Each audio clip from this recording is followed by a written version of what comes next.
Hello everyone, welcome to Chennai coaching centre. இந்த வீடியோவில் நம்ம என்ன பார்க்க போகிறோம் அப்படின்னா, டிஎன்பிஎஸ்சி பேப்பர் 2 அது நீங்கள் அப்ளை பண்ணியிருந்திருப்பீங்க. அதுக்கான எக்ஸாம் டேட் ஜான்வரி 31லேருந்து February 13 வரைக்கும் ஒன்று டேட் கொடுத்துருக்காங்க. ஒவ்வொரு பேட்சுமே செப்பரேட் கொஸ்டின்ஸோட இருக்க போகுதுன்னு அனௌன்ஸ்மெண்ட் பண்ணியிருந்தாங்க. அந்த கொஸ்டின் எந்த மாதிரி இருக்கும் அப்படின்ட்டு நிறைய பேர் கன்ஃபியூஸ் ஆகிறதுனால டிஆர்பி போர்டிலேருந்து ஒரு இன்ஃபர்மேஷன் பாஸ் பண்ணாங்க. என்ன அப்படின்னா, உங்களுக்கான கொஸ்டின் பேப்பர் எப்படி இருக்குமோ அதுக்கான சாம்பிள் ஷீட் ஒரு 10 நாளைக்கு முன்னாலே வெப்சைட்டில் போட்டுருவோம். நீங்கள் அதை ப்ராக்டிஸ் பண்ணி பார்க்கலாம் அப்படின்னு அனௌன்ஸ்மெண்ட் பண்ணியிருந்தாங்க. அதன் விளைவாக இன்றைக்கி அந்த சாம்பிள் டெஸ்ட் ஓப்பன் ஆகிருக்கு. அதை நம்ம எப்படி யூஸ் பண்ணோம் அப்படின்னா, கூகுள் போய்க்கோங்க. கூகுளில் போயிட்டு trb.tn.nic.in அப்படிங்கிற வெப்சைட்டை கிளிக் பண்ணிக்கோங்க.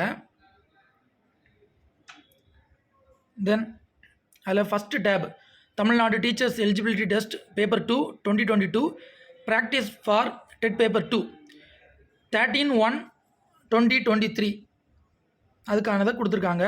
அதை கிளிக் பண்ணிக்கோங்க. கிளிக் பண்ணிங்கன்னா இன்ஸ்ட்ரக்ஷன் வரும். கொஸ்டின் பேப்பர் எந்த மாடலில் இருக்கும், அது எப்படி யூஸ் பண்ணணுங்கிறது போட்டிருப்பாங்க. அதை அக்ரி கொடுத்துட்டு சப்மிட் கொடுத்துருங்க. சப்மிட் கொடுத்ததும் டெஸ்ட்டோட டேப் ஓப்பன் ஆகிடும். Start the test. மொத்தம் 25 கொஸ்டின்ஸ். எந்தெந்த கொஸ்டினை சூஸ் பண்ணணுங்கிறதுக்கான ஆப்ஷனல் டேபும் சைடில் இருக்குது. ஃபார் எக்ஸாம்பிள், இப்போ எனக்கு ஃபஸ்ட் கொஸ்டின் அட்டன் பண்ண விருப்பம் இல்லை, நான் லாஸ்ட் பண்ணிக்கிறேன். எனக்கு இப்போது 18 தேவை அப்படின்னா 18வது கொஸ்டின் கிளிக் பண்ணும்போது 18வது கொஸ்டின் ஓப்பன் ஆகிடும். நான் அதில் ஏதோ ஒரு ஆன்சரை சூஸ் பண்ணிக்கிறேன்.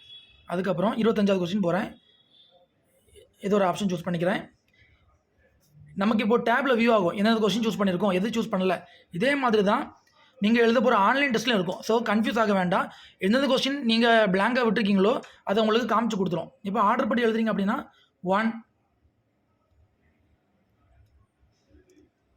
தென் 2 அப்படி ஒவ்வொன்றும் யூஸ் பண்ணிக்கலாம். மொத்தமாக முடிஞ்சதும் டன் கொடுத்துக்கோங்க. அதுக்கப்புறம் இங்கே எவ்வளோ எழுதிருக்கீங்கிறத பார்த்து மார்க் வரும். ஸோ ட்ரை பண்ணுங்கள். இதே மாதிரி தான் டெட் எக்ஸாம் இருக்க போகுது. நல்லா ப்ரிப்பேர் பண்ணுங்கள். All the best.